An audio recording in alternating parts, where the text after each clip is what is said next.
जी बिल्कुल, मैं मौजूद हूँ गढ़ महाराजा फतेहपुर पुरट्टी रोड पर। ये सिंगल रोड है, ये मुकम्मल तौर पे टूट फूट का शिकार है। यहाँ के जो शहरी हैं सरापा एहतजाज हैं, परेशान हैं। यहाँ आए दिन हादसात होते रहते हैं। यहाँ हमारे साथ कुछ शहरी भी मौजूद हैं, इस हवाले से उनसे जानते हैं उन्हें किन मुश्किलात का सामना है। जी भाई।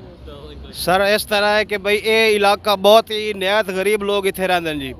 ये सड़क जिहड़ी है इत्थे बारिश का पानी इतना खो जाता है कि बंदे दे लक तक आ जाता है। नहायत गरीब लोग रश के ते सानू मरीज लैके ते जावने पौंदे ने जी। फर्ज कर लो ज़्यादा बारिश होवे इत्थे ते साडे मरीज रश के तो डेग जावन, हस्पताल जावन तो पहले इत्थे उन्हें फौत हो जावना जी।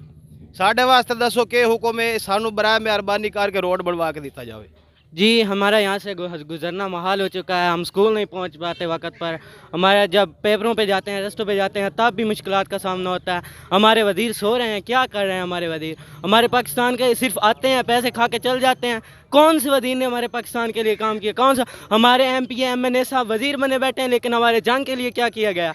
हम आपसे पूछते हैं, आपसे दरख्वास्त करते हैं, खुदारा वज़ीर आज़म साहब इस इलाके के रोड के बारे में आप नोटिस तलब करें और हमारे इस जंग के रोड को बनवाया जाए। शुक्रिया।